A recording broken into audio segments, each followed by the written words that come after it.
Friends, welcome to our TNPSC group one aspirant channel.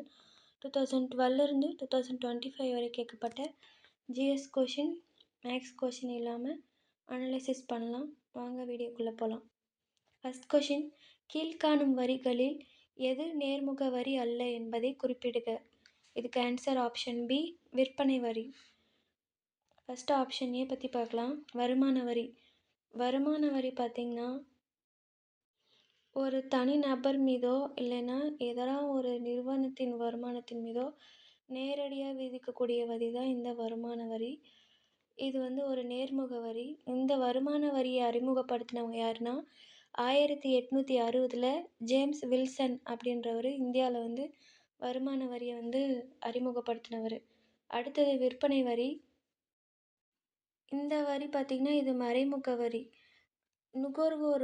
நுகர்வோர்னா நாம தான். நுகர்வோர் வாங்கக்கூடிய பொருளின் மீது வரி விதிக்கப்பட்டு அதன் பின்னாடி அது அரசுக்கு செலுத்தப்படும் அந்த வரி. அதுதான் விற்பனை வரின்னு சொல்கிறோம். இந்த விற்பனை வரி கூட பல மறைமுக வரியெல்லாம் சேர்த்து ஜூலை 1, 2017 ஜிஎஸ்டியாக மாற்றப்பட்டுச்சு. அடுத்தது வெகுமதி வரி. வெகுமதி வரினா இன்னொரு பேர் அன்பு பரிசு வரி அப்படின்னு சொல்கிறோம். இதுவும் ஒரு நேர்முக வரி தான். அதாவது ஒருத்தர் இன்னொருத்தருக்கு அன்பளிப்பாக விலை உயர்ந்த பொருளை கொடுத்தாங்கன்னா அதுதான் இது அன்பு பரிசு வரி அப்படின்னு சொல்கிறோம். அடுத்தது சொத்து வரி. சொத்து வரியும் நேர்முக வரி தான். இது லேண்டு இல்லைன்னா கட்டிட உரிமையாளர் மீது நேரடியாக விதிக்கக்கூடிய ஒரு வரி. இந்த வரி விதிப்புகளை விதிக்கக்கூடிய அதிகாரம் யார்கிட்ட இருக்குன்னா உள்ளாட்சி அமைப்புக்கிட்ட இருக்குது. அதாவது மாநகராட்சி, நகராட்சி, ஊராட்சி இவங்களாம் தான் வரி விதிக்கக்கூடிய அதிகாரம் பெற்றிருக்கக்கூடிய அமைப்புகளாக இருக்கும். அடுத்த கொஷின் போகலாம். இது பொறுத்துக்க கொஷின். தங்க கழுத்துப்பட்டை, வெள்ளை கழுத்துப்பட்டை, சிவப்பு கழுத்துப்பட்டை, நீல கழுத்துப்பட்டை. பணியாளர்களை ஏன் இப்படி பிரிச்சிருக்காங்கன்னா, அந்த பணியோடைய தன்மை எப்படி இருக்குது, அந்த வேலையோடைய தன்மை எப்படி இருக்குது, ஊதிய அமைப்பு எப்படி இருக்குதுன்னு சொல்லிட்டு சீக்கிரமாக அடையாளம் காண்றதுக்காக இந்த மாதிரி தங்க கழுத்துப்பட்டை, வெள்ளை கழுத்துப்பட்டை பணியாளர்கள்னு சொல்லிட்டு பிரிச்சிருக்காங்க. ஃபர்ஸ்ட் கொஷின், தங்க கழுத்துப்பட்டை பணியாளர்கள். இதுக்கு ஆன்சர் பார்த்திங்கன்னா 5ஆம் நிலை தொழில் நடவடிக்கையில் ஈடுபட்டுள்ளவர்கள். இதில் பார்த்திங்கன்னா ரொம்ப ஹையர் பொசிஷனில் இருக்கக்கூடியவங்க இருப்பாங்க. சிஇஓ இல்லைன்னா அரசு அதிகாரிகள், மிக உயர்ந்த முடிவுகளை எடுக்கக்கூடிய அதிகாரிகள்லாம் இதில் இருப்பாங்க. அறிவியல் அறிஞர்கள் அவங்களாம். இவங்களை கொள்கை வகுப்பாளர்கள் அப்படின்னு சொல்லிட்டு சொல்லலாம். அடுத்தது வெள்ளை கழுத்துப்பட்டை பணியாளர்கள். இந்த பிரிவில் பார்த்திங்கன்னா கைவினை உழைப்பு இல்லாமல் மூளை உழைப்பை முதலீடாக வச்சு பணியாற்றவர்களை வெள்ளை கழுத்துப்பட்டை பணியாளர் அப்படின்னு சொல்கிறோம். இதுக்கு ஆன்சர் பார்த்திங்கன்னா ஃபஸ்ட் இது 4ஆம் நிலை தொழில் நடவடிக்கைகளில் ஈடுபட்டுள்ளவர்கள். அதில் யார் யார் வருவாங்கன்னா தகவல் தொழில்நுட்பம், கல்வி, வங்கி, ஆராய்ச்சி சார்ந்த அறிஞர்கள், இந்த மாதிரி பணியாளர்கள்லாம் இதில் இருப்பாங்க. அடுத்தது சிவப்பு கழுத்து பட்டை பணியாளர்கள். இதுக்கு ஆன்சர் அடிப்படை தொழில் நடவடிக்கைகளில் ஈடுபட்டுள்ளவர்கள். அதாவது இது முதல் நிலை தொழில் நடவடிக்கையில் ஈடுபட்டுள்ளவர்கள் அப்படின்றது தான் இங்கே அடிப்படை தொழில் நடவடிக்கைகளில் ஈடுபட்டுள்ளவர்கள் அப்படின்னு கொடுத்துருக்காங்க.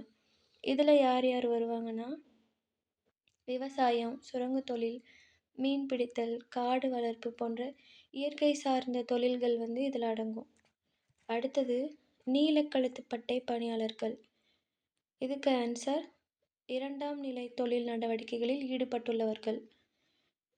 இதில் யார் யாருன்னா வருவாங்கன்னா தொழிற்சாலைகளுடைய உற்பத்தி, கட்டுமான பணிகளில் ஈடுபடும் உடல் உழைப்பு தொழிலாளர்கள்லாம் இதில் வருவாங்க.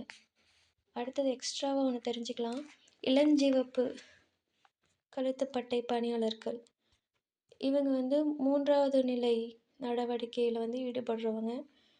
இதில் சேவைகளான தட்டச்சு, நர்சிங், சில்லறை வணிக வியாபாரம்லாம் வந்து இந்த இளஞ்சிவப்பு கழுத்து பட்டையில் பணியாளர்கள் அடங்குவாங்க. அடுத்த கொஷின் போகலாம். இந்தியாவில் முதலாக வேளாண்மை ஆராய்ச்சி மையத்தை தொடங்கியவர். இதுக்கு ஆன்சர் ஆப்ஷன் பி, கர்சன் பிரபு. இவர் 1905 பீகாரில் பூசா அப்படின்ற இடத்துல வந்து மத்திய வேளாண் ஆராய்ச்சி நிறுவனம் ஃபஸ்ட்டு வந்து நிறுவியிருப்பாங்க. இதுதான் பின்னாடி IARI, அதாவது இந்தியன் அக்ரிகல்ச்சரல் ரிசர்ச் இன்ஸ்டிடியூட்டாக வந்து உருவாகிருக்கும். இதனால தான் வந்து பசுமை புரட்சிக்கு ஒரு முக்கிய அடித்தளமாக இந்த IARI வந்து இருந்திருக்கும். அடுத்தது ஃபஸ்ட் ஆப்ஷன் போகலாம். லிட்டன் பார்த்திங்கன்னா 1878 இந்திய மொழிகளின் பத்திரிகை சட்டம், அப்புறம் ஆயுத சட்டம்லாம் கொண்டு வந்து இந்தியர்களுடைய உரிமை வந்து பறித்தவர். அடுத்தது கானிங் பிரபு. அவர் பார்த்திங்கன்னா 1857 வந்து இந்திய தலைமை ஆளுநராக இருந்தவர். 1858 விக்டோரியா மகாராணி பேரறிக்கு பின்னாடி இந்தியாவுடைய முதல் வைஸ்ராய் அல்லது இந்தியாவின் முதல் அரச பிரதிநிதி அப்படின்னு சொல்லிட்டு அழைக்கப்படுறவர். அடுத்தது பார்த்திங்கன்னா ரிப்பன் பார்த்திங்கன்னா 1881 முறையாக வந்து மக்கள் தொகை வந்து கணக்கிட்டிருப்பார். முறையான மக்கள் தொகையை வந்து தொடங்கியவர் யாருன்னா ரிப்பன் பிரபு தான். இவங்க இந்த லிட்டன் கொண்டு வந்த 1878 இந்திய மொழிகளின் பத்திரிகை சட்டத்தை வந்து நீக்கியவர் யாருன்னா ரிப்பன் பிரபு தான். எப்போ நீக்கியிருப்பார்னா 1882 வந்து இந்த அடக்குமுறை பத்திரிகை சட்டத்தை வந்து ரத்து பண்ணியிருப்பார். அடுத்த கொஷின் போகலாம். கீழ்கண்ட வாக்கியங்களை கவனி. கூற்று: இந்திய தேசிய இயக்கத்தில் கர்சன் பிரபுவின் 1905 வங்கப் பிரிவினை தீவிரவாதத்துக்கு உடனடி காரணமாக அமைந்தது. காரணம் பார்த்திங்கன்னா வங்காளத்தில் இருந்த இந்துக்களையும் முஸ்லீம்களையும் பிளவுபடுத்தி வங்காளத்தின் தேசிய ஒற்றுமையை சீர்குலைப்பதே கர்சனின் உண்மையான நோக்கமாகும். இதுக்கு கூற்றும் காரணம் ரெண்டுமே சரி. ஆனால் 6 என்பது எனக்கு சரியான விளக்கம் அல்ல. அடுத்த கொஷின். எந்த வரியில் வரி நிகழ்வும் வரி சுமையும் ஒருவர் மீதே விழுகிறது? இதுக்கு ஆன்சர் ஆப்ஷன் ஏ, வருமான வரி. இதுக்கு என்ன ரீசன்னா, யார் மேலே வந்து வரி விதிக்கப்படுதோ அவங்க தான் வந்து வரி செலுத்தணும். அவங்களோட வரியை வந்து அடுத்தவங்க மேலே வந்து மாற்ற முடியாது. அடுத்தது ஆப்ஷன் பி பார்க்கலாம். விற்பனை வரி. இது பார்த்திங்கன்னா வரி நிகழ்வு கடைக்காரர் மீது வந்து நடக்கும். ஆனால் வரி சுமை நுகர்வோர் மீது வந்து நடக்கும். அதாவது ஒரு பொருளை வாங்குறவங்க மேலே வந்து இந்த வரி சுமை அப்படின்றது வந்து போடப்படும். அடுத்தது மதிப்பு கூட்டு வரி. மதிப்பு கூட்டு வரி பார்த்திங்கன்னா 2003 ஹரியானாவில் இந்தியாவில் வந்து ஃபஸ்ட்டு கொண்டு வந்திருப்பாங்க. அடுத்தது சேவை வரி. அதாவது தொலைக்காட்சி, ஹோட்டல், காப்பீடு இந்த மாதிரி இடத்துலலாம் பார்த்திங்கன்னா வச்சுக்கோங்களேன், சேவைகளை வந்து யூஸ் பண்ணும்போது நுகர்வோர் மீது தான் இந்த வரி வந்து விதிக்கப்படும். அடுத்த கொஷின் போகலாம். பொறுத்துக.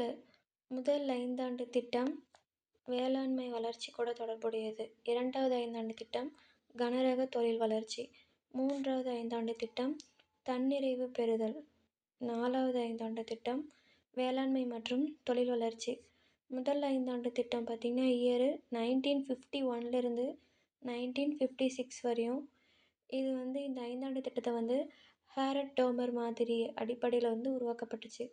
அடுத்தது 2வது 5 ஆண்டு திட்டம் பார்த்திங்கன்னா 1956 1961 வரை. இது நேரு மஹலனோபிஸ் மாதிரி அடிப்படையில் வந்து இந்த திட்டம் வந்து கொண்டு வரப்பட்டுச்சு. அடுத்தது 3வது 5 ஆண்டு திட்டம். இதோடைய நோக்கம் பார்த்திங்கன்னா சுயசார்பு பொருளாதாரம், தன்னிச்சையான வளர்ச்சி அடையிறது தான் இதோடைய நோக்கமாக இருந்துச்சு. இது 1961 1966 வரை இதோடைய காலகட்டம். அடுத்தது 4வது 5 ஆண்டு திட்டம் 1969 1974 வரையும். இதோடைய நோக்கம் பார்த்திங்கன்னா நிலையான வளர்ச்சி, தன்னிறைவு அடையிறதல் இதோடைய நோக்கமாக இருக்கும். அது மட்டும் இல்லாமல் இந்த 1969 தான் 14 வங்கிகள் வந்து தேசியமயமாக்கப்பட்டிருக்கும். அடுத்த கொஷின் போகலாம். ஹெச்.ஜே. பாபா. ஆன்சர் வந்து அணுசக்தி துறை. அடுத்தது எஸ்.எஸ். பட்னாகர். இதுக்கு ஆன்சர் அறிவியல் தொழில் ஆராய்ச்சி கழகம். அடுத்தது டி.எஸ். கோத்தாரி. பாதுகாப்பு அறிவியல் நிறுவனம். விக்ரம் சாராபாய் விண்வெளி ஆராய்ச்சி நிறுவனம். ஹெச்.ஜே. பாபா பார்த்திங்கன்னா இந்தியாவுடைய அணுக்கருவியலின் தந்தை அப்படின்னு அழைக்கப்படுறாரு. இதே எஸ்.எஸ். பட்னாகர் பார்த்திங்கன்னா இந்திய ஆராய்ச்சி கூடங்களின் தந்தை அப்படின்னு அழைக்கப்படுறாரு. டி.எஸ். கோத்தாரி பார்த்திங்கன்னா இந்தியாவில் இவர் தலைமையில் ஒரு கல்விக்குழு போடப்பட்டுச்சு 1964லேருந்து 66 வரையும். 10+2+3 வந்து பரிந்துரைச்சிருப்பாங்க இவங்க. அடுத்தது விக்ரம் சாராபாய். இவர் இந்திய விண்வெளி திட்டத்துடைய தந்தை. அடுத்த கொஷின் போகலாம். கீழ்கண்டவைகளை காலமுறைப்படி வரிசைப்படுத்தி எழுதுக. புதிய கற்காலம், இடைக்கற்காலம், செப்பு காலம், பழைய கற்காலம். இதுக்கு ஆன்சர் ஆப்ஷன் பி. ஃபஸ்ட்டு வந்து பழைய கற்காலம், அடுத்தது இடைக்கற்காலம், அடுத்தது புதிய கற்காலம், அடுத்தது செப்புக்காலம். பழைய கற்காலத்தில் பார்த்திங்கன்னா நெருப்போடைய பயனை வந்து அறிஞ்சிருப்போம். இடைக்கற்காலத்தில் சிறிய கல்கருவி வந்து யூஸ் பண்ணியிருப்பாங்க. செப்பு காலத்தில் மனிதன் பயன்படுத்திய உலோகம் முதல் உலோகமாக செம்பு இருக்கும். அது மட்டும் இல்லாமல் செம்போட கல்லையும் சேர்த்து சில ஆயுதங்களையும் வந்து பண்ணியிருப்பாங்க. அடுத்தது புதிய கற்காலம். இதில் மனித வரலாற்றில் மிகப்பெரிய திருப்பு முனையாக அமைஞ்சிருக்கக்கூடிய காலம் எதுனா புதிய கற்காலம். ஏன்னா இந்த காலத்தில் தான் விவசாயம் மற்றும் சர்க்கரை வந்து கண்டுபிடிக்கப்பட்டுச்சு. அடுத்த கொஷின் போகலாம். கீழ்கண்ட வாக்கியங்களை கவனி. அணுசக்தி ஆணையம் ஹோமி.ஜே. பாபா என்பவர் தலைமையில் நிறுவப்பட்டது. நாட்டில் மேற்கொள்ளப்படும் அணுசக்தி நடவடிக்கைகள் குறித்த கொள்கையை இது வகுக்கிறது. 1956இல் முதலாவது அணுசக்தி நிலையம் பம்பாய்க்கு அருகிலுள்ள டிராம்பேயில் அமைக்கப்பட்டு நடைபெறுகிறது. இதுக்கு ரெண்டுமே கரெக்டு. அடுத்த கொஷின் போகலாம். அடுத்தது பொறுத்துக்க. நீதி கட்சி தியாகராய செட்டியார். இந்த நீதி கட்சி பார்த்திங்கன்னா 1916 தென்னிந்திய நல உரிமை சங்கம் அப்படின்ற பேரில் இருந்திருக்கும். பின்னாடி தான் நீதி கட்சின்னு மாற்றிருப்பாங்க. இதை உருவாக்குனவரில் ஒருத்தர் தான் தியாகராய செட்டியார். அடுத்தது தேவதாசி முறை. டாக்டர் முத்துலட்சுமி ரெட்டி. இவங்க சென்னை மாகாண சட்ட மேலவைக்கு தேர்ந்தெடுக்கப்பட்ட இந்தியாவுடைய முதல் பெண் சட்டமன்ற உறுப்பினர் யாருன்னா டாக்டர் முத்துலட்சுமி ரெட்டி. இவங்க 1930 இந்த தேவதாசி மசோதாவை வந்து கொண்டு வந்திருப்பாங்க. 1947 தான் வந்து தேவதாசி ஒழிப்பு சட்டம் வந்து நிறைவேறியிருக்கும். 1930 ஆதரவற்ற பெண்களுக்காக அவ்வை இல்லத்தை வந்து நிறுவியிருப்பாங்க முத்துலட்சுமி ரெட்டி. அதே 1954 வந்து சென்னை அடையாறில் புற்றுநோய் மருத்துவமனையை வந்து நிறுவியிருப்பாங்க. அடுத்தது வைக்கம் வீரர் பெரியார் ஈ.வே. ராமசாமி. இவர் வந்து கேரளாவில் இருக்கக்கூடிய ஒடுக்கப்பட்ட மக்கள் கோவிலில் வந்து இருக்கக்கூடிய வீதிகளில் நடப்பதற்காக தடையை எதிர்த்து போராடி வெற்றி பெற்றிருப்பாங்க. அந்த இடத்துல வந்து போராட்டம் நடத்துகிறனால வைக்கம் வீரர் அப்படின்னு இவங்கள அங்கே இருக்கிற மக்கள் வந்து அழைச்சிருப்பாங்க. 1925 சுயமரியாதை இயக்கத்தை வந்து ஸ்டார்ட் பண்ணியிருப்பாங்க. அடுத்தது வீர தமிழன்னை டாக்டர் தர்மாம்பாள். இவங்க தமிழ் மொழிக்காகவும் தமிழ் ஆசிரியர்களுக்காகவும் ஒரு போராட்டத்தை நடத்தியிருப்பாங்க. எதுக்காகனா ஊதிய உயர்வுக்காக போராட்டம் நடத்தியிருப்பாங்க. அந்த போராட்டத்துக்கு பேர் வந்து இலவு வார போராட்டம். அதுக்காக இவருக்கு வீர தமிழன்னை அப்படின்ற பட்டம் வந்து வழங்கப்பட்டிருக்கும். ஓகே ஃப்ரெண்ட்ஸ், தேங்க்ஸ் ஃபார் வாட்சிங்.